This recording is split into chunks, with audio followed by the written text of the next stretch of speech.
سبحان الذي أسرى بعبده ليلا من المسجد الحرام إلى المسجد الأقصى الذي باركنا حوله لنريه من آياتنا إنه هو السميع البصير.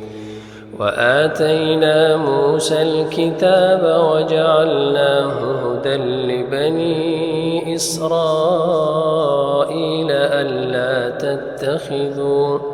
ألا تتخذوا من دوني وكيلا ذرية من حملنا مع نوح إنه كان عبدا شكورا.